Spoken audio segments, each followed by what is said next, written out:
Now let's just say for giggles that you brought me into your office and you wanted me to work with your employees and your leadership team to increase their engagement levels and their retention. And hypothetically, while I'm working with your team, I might ask them a question like, who is your best boss ever? How many of your faces would go into their minds? Now, if you've been in the workplace for any length of time, you know that there are lots and lots of types of bosses out there, right? I've broken them down into 3 distinct categories. I like to call them my A team because they all begin with the letter A. That is not one of them. It could be, but we're keeping the show rated G. So the first boss, the awesome boss. Okay, bring that person in mind. This is the person who had your back. They probably saw more in you than you saw in yourself. For me, that boss was Dale. He was my boss when I was in the welding industry, and yes, I do weld. And Dale was there to celebrate with me the good times, and he was also there to talk me off the ledge when things weren't going so well. If all bosses on the planet were like Dale, we wouldn't need to have this discussion. The second boss is the average boss. Okay, this boss is like not really one that really registered much on your career radar. Most of the time you would have forgotten their name. And then the third A, the awful boss. This is the boss that you don't like, you don't respect, you don't work, you do as much work as you can without getting fired, that's about it. Okay, for my boss, that one in my career, I just prefer to name he who shall not be named. So what is it that makes that awesome boss so awesome? Well, they actually have their own A team. They know how to acknowledge, applaud, and appreciate the people that work for them. So let's start with appreciation, or gratitude. Because when it comes to appreciation in the workplace, if it's only about employee engagement, you know what? It doesn't work because it's all about the employees. We have to start with ourselves first. And when we can look at the world and see the good in it, it makes it easier for us to see the good in the rest of the world. Dr. Robert Emmons, who's a PhD at the University of California at Davis, took a random group of students, divided them into 3. The first group, he had them write down all the things they were grateful for. The second group, all the troubles, all the hassles, all the things that bugged them. The third group simply recorded the day's events. They were the control group. After 10 weeks, the gratitude group was 25% happier. Lisa, how do you know they were actually 25% happier? Well, for about 10 weeks before the study, they had to write down their headaches and stress levels and backaches and relationships, so Dr. Emmons could basically separate the chronically happy people from, let's just call them the chronically not so happy people, and he saw that 25% increase. The gratitude group exercised on average an hour and a half more per week than the other 2 groups. They complained less often. Wouldn't that be nice? They actually had fewer physical ailments. And when you look at the research behind gratitude on things like autoimmune diseases, neuromuscular diseases, people with the practice of gratitude fare better. They were more happy, joyful, enthusiastic. And then Dr. Emmons interviewed the people associated with the gratitude group to see if they noticed any difference, and they did. They found that they were nicer to be around. They were more emotionally available. So I had the opportunity earlier this year to do some gratitude research with Case Western Reserve University. And this was only a 30-day challenge, so think about 20 weeks versus 30 days. And we worked with the faculty, the staff, and the students of Case, and just in that amount of time, we were able to show an 8% increase in gratitude. So what does this have to do with the workplace? It's in finding the good and recognizing people for it. And it comes down to 2 little words.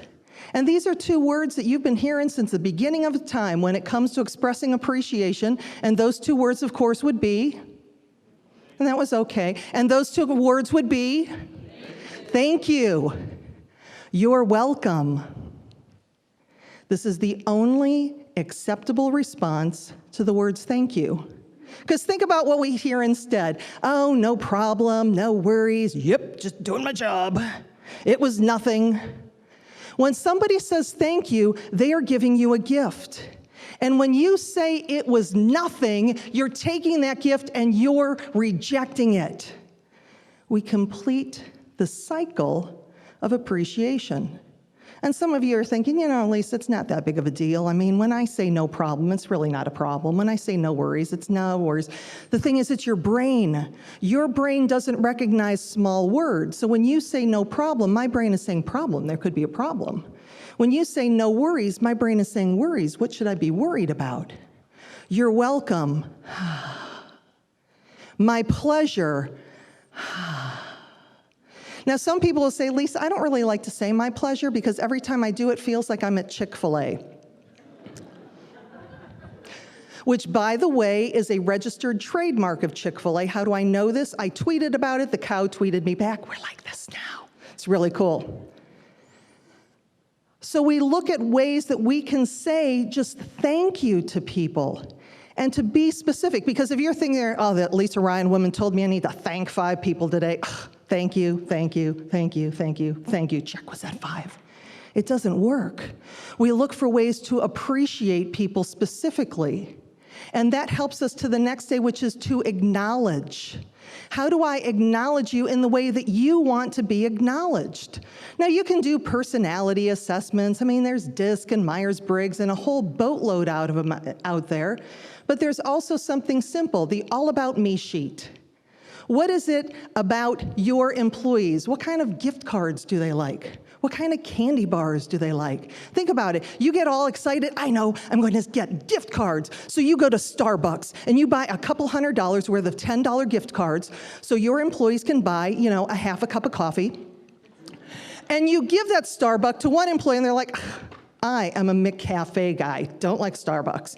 Give it to another employee, I don't like coffee, what am I gonna do with this? Third employee, woohoo, Starbucks. I've made one person happy. So Andrea, what is your favorite candy bar? Snickers. Now everybody knows. So if Andrea's knocking it out on a project and I give her a Milky Way, it's fine. It looks about the same and it's delicious unless you don't like nougat, and she's making ookie faces, so she does not like nougat. But if I give Andrea a Snickers bar, there's something in her brain that's saying she's paying attention. And I just connected. So we appreciate, we acknowledge, and then we applaud.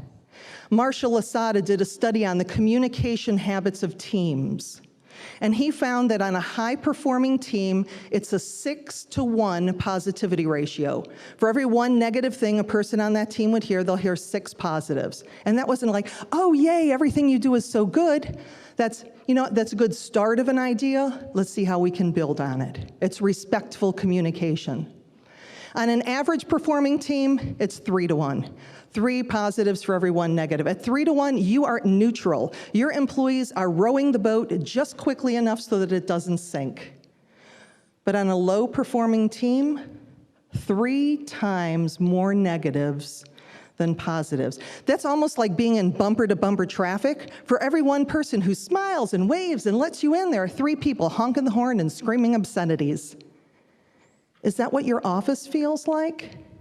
We need to connect with people. We know that 30% of our employees are actively engaged. We know that 20% of our employees is actively disengaged. But what about this middle? These are the people that we have a choice with.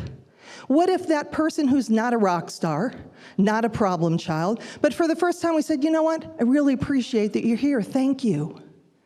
Now we've given that employee the tools that he or she needs to take it to that next level. I was working with a company on the railroad, really. They were railroad workers. I wanted to sing to them, but I figured that that was a bad idea. And my friend said, Lisa, don't do any of that touchy-feely stuff on it. They're not gonna like it.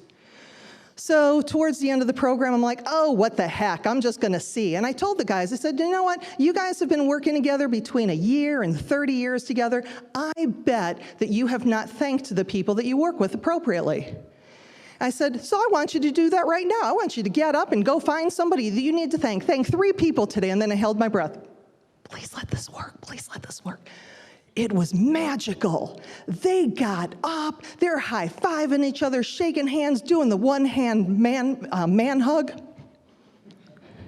smiling, laughing, and the energy was off the charts. But then it was the owner who took the microphone, and he said, you know, guys, I'm an SOB to work for, and I know that. I make your lives miserable sometimes, but you know what? It's because I want to keep you safe when you go home to your families at night. You guys are my family, and I love you, and I appreciate all the work that you have done for me. Thank you. That was probably the first time since he took over the company that he had that. You could hear a pin drop. It was magical, and it was a moment. And he became the boss that those guys respected, and they would do even more for because now they were engaged. So when I come and I work with you and your people and I ask them, who is the boss that comes to mind? They're going to bring to mind somebody who has acknowledged them specifically. They're going to bring to mind somebody who has shown them appreciation, and they are going to show that to somebody who has applauded the good work that they do for the organization. And when you do that, my friends, is how you keep your top talent from becoming someone else's. I'm Lisa Ryan, and I appreciate you. Thank you. So much, Lisa. Thank you, thank you, thank you, thank you, thank you, thank you. 5 times. Absolutely. Thank you. Appreciation. Thank you. She did a great job. Fantastic.